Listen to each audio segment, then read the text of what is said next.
Hi, it's a Drafthouse Diary for Wednesday, September 6th, 2023, when we came out here to the Alamo Drafthouse at Aspen Grove to see GRAN TURISMO. Okay, that was good on the intro. Now we're going to go into the main area. Keep your line. Keep your line. I've talked before, I like sports movies. I believe I've talked before about liking cars. I know we've talked about that on the IMMP podcast. Exactly. My co-host here, Ian Porter, once again. Mm-hmm. I was looking forward to this movie, and it was not exactly what I expected, but it did not disappoint. It was a good, solid, underdog kind of sports movie focused in the world of auto racing. Absolutely. I kind of expected it to be a large marketing thing as well, but it did a very good job at being that sports movie as well. I kind of expected it to fall short on the sports in favor of the brand, but it never oversold that balance. And they didn't really have to, because all the product placement you would want is baked entirely into this story. It's about a PlayStation game, so we got plenty of PlayStation product placement. It's about Gran Turismo, of course, the game, so we got plenty of Gran Turismo. And it's about the Nissan racing team. Mm-hmm. Plenty of Nissan product placement. And even for being a Nissan, it is about auto racing in general. There are other brands represented. There are other vehicles represented. It is a deeper and wider dive into that industry and society in that sense than purely the one company angle. And that was very important to this movie. It wasn't just, we have a championship to win, so we need to win it. It was about proving your place within a sport and within a sport culture. In this instance, it was these gamers, these sim racers who played Gran Turismo and were the best Gran Turismo racers in their respective countries, going to the Gran Turismo Academy to try to earn a spot on Nissan's racing team. So it wasn't just about the sport, it was also about being outsiders in a culture and proving that you belong. Yes. It's that quintessential underdogness, but there is an angle of the outside of the box thinker, mm-hmm. and the skills can arise anywhere, regardless of whether or not it's initially noticed.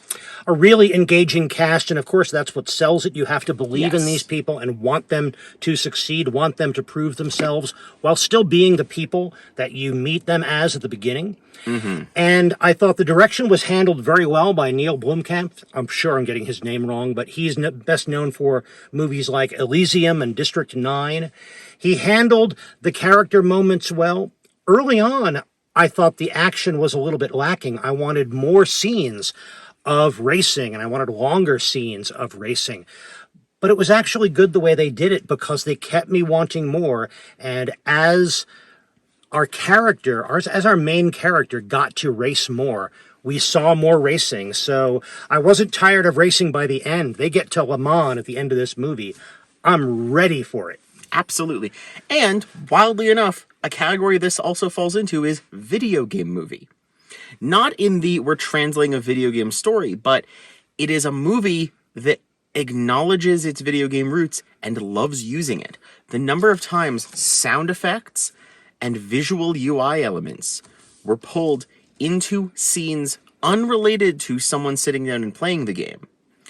And yet these little hints that show this person's perspective on what they're doing comes from a place where these sounds have a meaning. And choices, having a ding little sound, just subtle enough in the background. But if you've played games before, you might notice that didn't sound completely in the world, but it had a diegetic feel to it. And they use that to help us be engaged in the sport more, using game-type markers so we know exactly who's in what car and what is their current place in the race. It heightens the tension, doesn't take us out of the movie at all, because the movie is already established. We've got an overlap of these two worlds. Exactly. So, definitely a worthwhile movie. Other parts of our trip to the Alamo. The pre-roll, I was disappointed. This was a generic pre-roll. I believe it was the same one that I saw in front of the movie Shortcomings a few weeks ago. There's so much good racing content. I'm surprised. surprised. I expected a lot of good gaming and good racing content. Instead, we got German music videos and French music videos. I guess that works with That Le Mans. works with Le Mans. We got, yeah. But it's not even my favorite of their generic pre-rolls, but it was okay. Once again, here at the Aspen Grove Alamo, they were late in dropping the rope to let us into the theater, so I'm glad it wasn't a great pre-roll because we missed almost 10 minutes of it. That's happened a few times. Again, I think that's either a staffing issue or a scheduling issue, but they should be able to let you in a half an hour early if that's when your tickets are good, and that's what they time the pre-roll for. And even when that did happen, when we asked about it, they were very polite and immediately got that dealt with. So that was excellent. They did. The staff was friendly. The staff was efficient. Good server once we got into the theater. Absolutely. For food, I tried the chips and queso, which I've had before, but I added beef, which is a new option on that new menu. And it was pretty good. It didn't quite turn it into a beef nacho entree. And I don't think the beef was seasoned very much, so adding it to the queso, which is how they serve it, sort of made the queso less spicy overall. But it was still very good. What do you have, Ian? I actually got one of my favorites, the buffalo cauliflower bites. But just like I was excited when they expanded to have the gochujang sauces available, I noticed that on their hot wings, they have a new, very spicy Reaper sauce. And so I requested the cauliflower bites, which are a little lighter and a little healthier for my overall. But I requested it with that sauce, even though it doesn't say you can request that sauce. It doesn't list it as one of its options. But they did it right away, and it was excellent. Very spicy, not as sauced as the buffalo ones were, but it has a punch, and I was very happy with them. Yeah, it confirms that any sauce that they'll put on wings, they'll put on cauliflower or vice versa. Exactly. And that's good. That is excellent. Also tried one of the new desserts that's on the Yes. fall bonus features menu. It was donut holes. Yeah, cinnamon apple donut holes with a cream cheese frosting. And I gotta say, I got the cinnamon and I got that cream cheese frosting. Not a lot of apple to the flavor.